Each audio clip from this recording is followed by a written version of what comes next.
Hello mga bebs! Welcome back to our channel. So, for this video, it's a very gloomy day. Ayan, madilim. So, it's actually just 2:30 p.m. So, 2:30 pa lang po ng hapon, pero ganito na humahangin.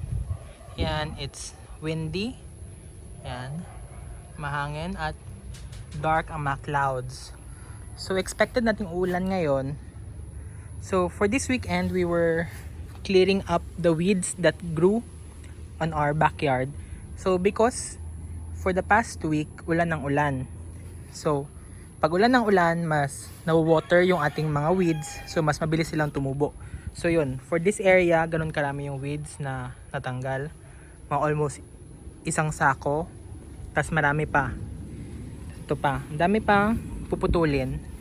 Pero hindi natin mag-grass cutter ngayon because nga umuulan. So yan, as you can see, yan na. Pumapatak na yung ulan. There. So, since wala naman tayong magagawa, dahil nga uulan, so we can just check on our plants. So, our plants, of course, are doing well. Except for the fact na ang daming weeds. Ang daming damo na tumutubo sa kanila. Sa mga pots nila because umuulan. So since maraming tubig na nare-receive yung ating mga plants, mas mabilis ding tumubo yung mga weeds sa mga pots nila. It's due to the fact na yung mga tanim natin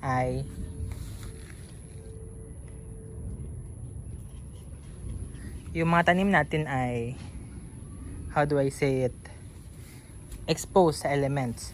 So pag exposed sila sa elements, mas mabilis silang dapuan ng mga yung mga seeds ng mga weeds. So maybe pag umaraw tomorrow, we'll clear this out, di ba? Yung loob ng greenhouse, it's alright dahil nga mayroong yung mga tarp sa loob. So wala akong concern sa mga weeds sa loob ng greenhouse. My only concern is that yan. Dami pang kailangang linisin, i-clear out. Ito yung effect ng rainy season. Pag rainy season, almost every week or every 2 weeks kailangan nating magtanggal ng mga damo.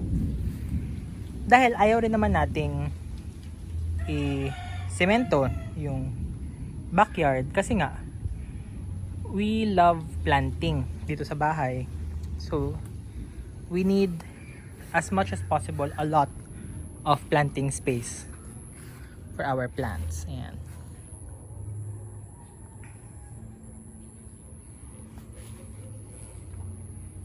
So there. So pasok tayo sa loob ng greenhouse.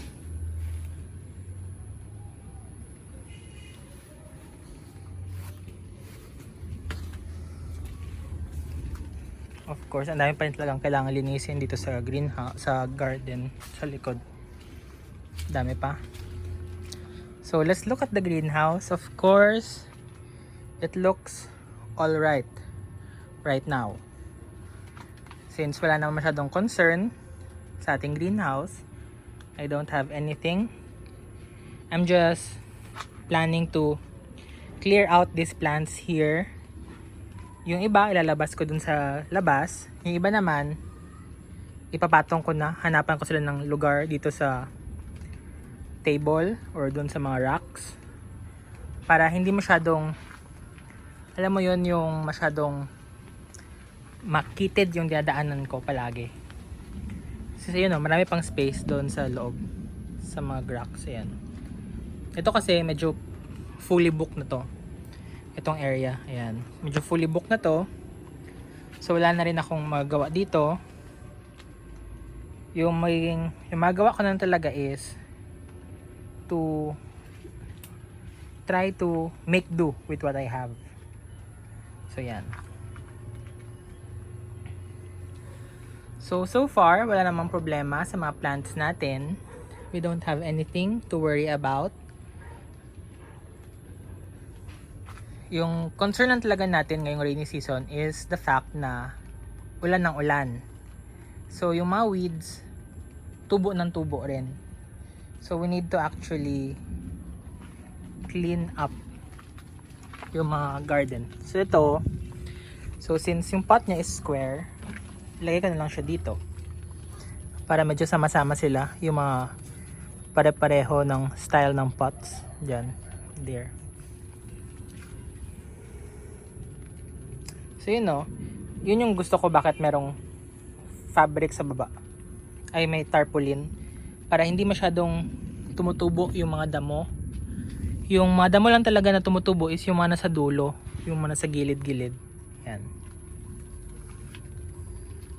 So pag hindi na talaga, pag nag-continue yung rainy season, ay yung pag nagtuloy-tuloy yung araw, I'm certain na we'll be able to clean up the area.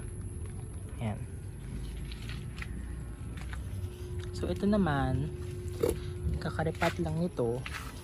So dito muna siya. Dito ka muna. Yan.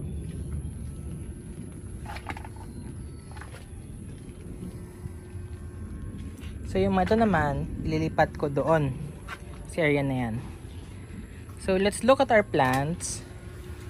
Wala naman tayong medyo big concern sa mga plants natin. Essentially because of the fact na hindi naman masyadong mainit. So less yung chances of sunburn. At since nagpalit tayo ng UV plastic, hindi rin sila naulanan palagi. So, less yung chance ng rot. Tapos fungal infection. So, yan.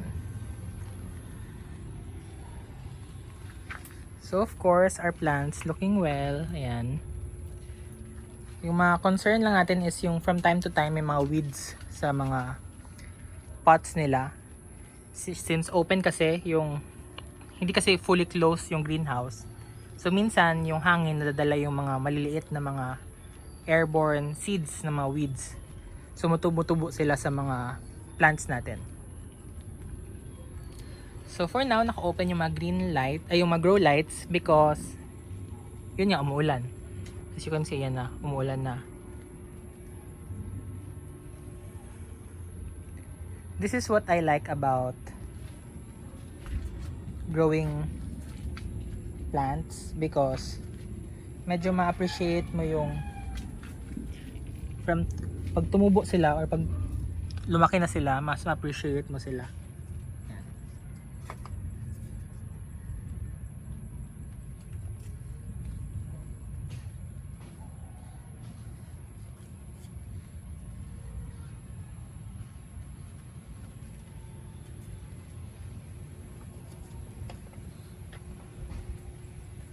Yan, these are propagations na. Yan, mga aloes, gymnos, aloes din, mga haworthias. Yan. So we have quite a lot of things in the garden that of course needs love and care.